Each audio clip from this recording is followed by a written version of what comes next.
It starts in the low 400s, 450, maybe less. You do not look at the number often. You already know what it means. You fill out a car loan application, and the dealer disappears for a long time. When he comes back, his smile is thinner. He talks in vague words. Not about price, about what we can possibly do. The approval, if it shows up at all, comes with terms that feel like punishment. A used car with too many miles. An interest rate that almost doubles the price by the time you are done. You sign anyway because the bus does not care if you are tired. Or if the grocery store is 3 transfers away. Credit cards arrive as offers in the mail. Secured cards with tiny limits. Fees for everything. Activation. Annual. Late. Over limit.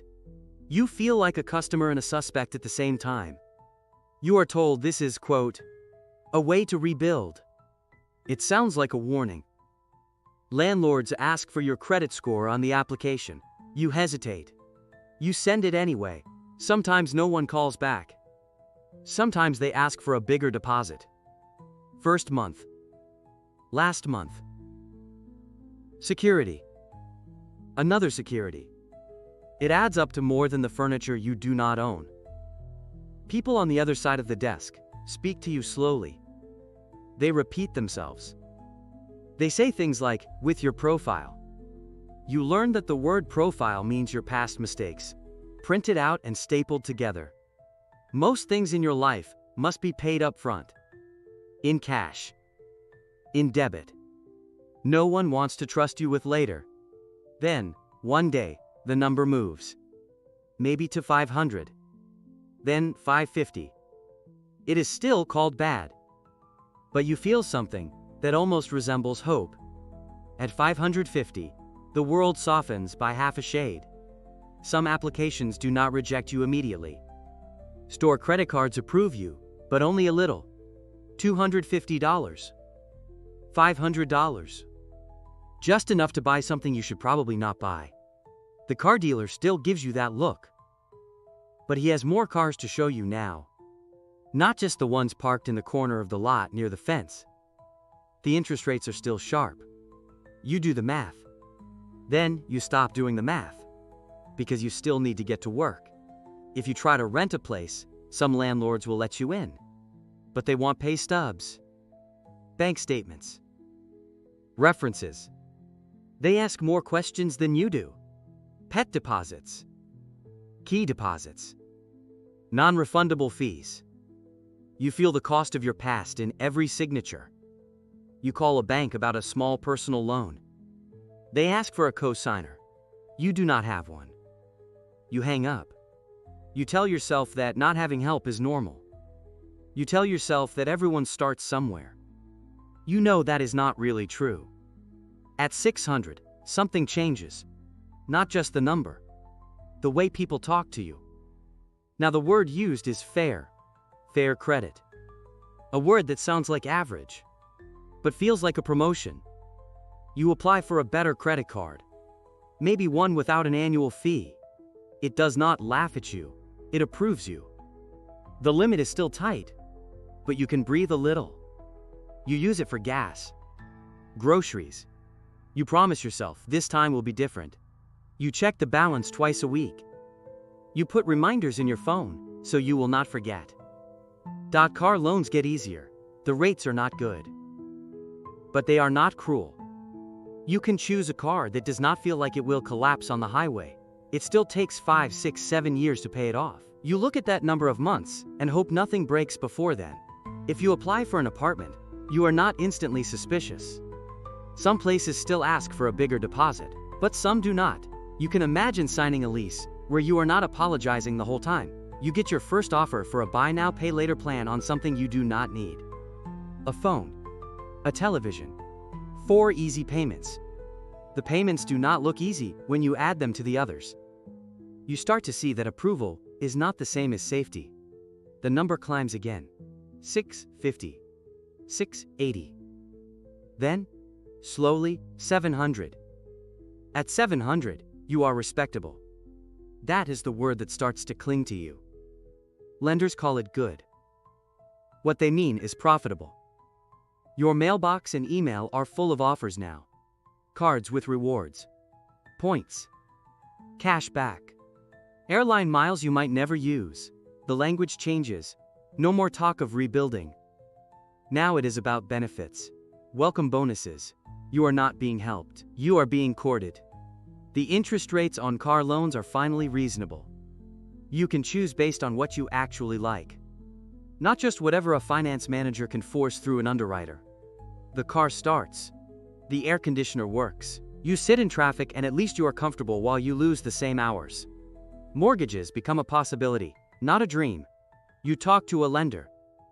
They treat you like a middle-of-the-road customer. Not special, not dangerous, just normal. You see numbers on paper that look enormous, and yet, somehow, acceptable. 30 years. 3 decades. 360 payments. A life sentence dressed up as an achievement. Landlords barely mention your score now. They assume it will be fine. Deposits shrink to 1 month. Maybe a pet fee. You sign leases more quickly. You feel strange having less to prove. You tell yourself that money is finally getting easier. Then prices rise. Insurance, groceries, rent. You notice that a good credit score helps you borrow. It does not help you earn. You keep paying. On time. Every time. The number slowly climbs again. 720. 750. Almost there. At 750 and up, the label changes to very good. You are offered the best that most people ever see.